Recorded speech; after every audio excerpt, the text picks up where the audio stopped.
So imports from Digby to Cape Sable Island, fishermen tied up, and many of them say they're not going back out until the lobster price has risen. We have 2 reports on the subject. We begin with Mary Jane Weber reporting from Yarmouth. On any other morning during lobster season, this wharf would be alive with activity. These boats would be out on the lobster grounds. But not today. More than 90% of all the boats in southwest Nova Scotia stayed home. Even most of those that did go out turned back. Everybody stayed in. I think it's the first time I don't ever remember, especially people around here, sticking together, so I think it worked, for whatever reason. Fishermen say the price of lobster is just too low. At $2.50 a pound, they say they can't make a profit. You got to make half your year's work in the fall of the year, so you got to make 10, 15,000 to even pay your mortgage payments and car payments, whatnot.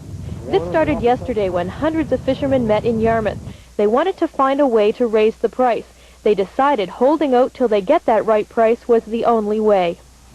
But if we have strength and a price for a couple days, I shouldn't say a couple days, but a couple days to get organized to let the buyers know what we want.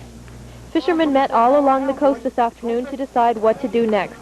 Here in Pubnico, the majority decided to stay at the wharf till they get $3 a pound. You're going to die now or die later. You've got to have a price now. And that's the only way you're going to survive in this industry. Some fishermen say the low price is their own fault. They say too many fishermen have too many pots. The market is flooded, and somehow it has to stop.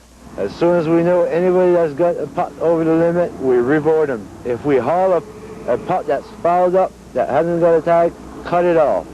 Other fishermen blame the low price on the buyers. I figure the Americans is paying half decent money, and our dealers is keeping it from us. Whatever the reason, the lobster grounds will probably stay empty for a while. This time fishermen say they'll stick together till they get what they need to survive. For CBC News, I'm Mary Jane Weber. Lobster wind up when the fishermen are fishing.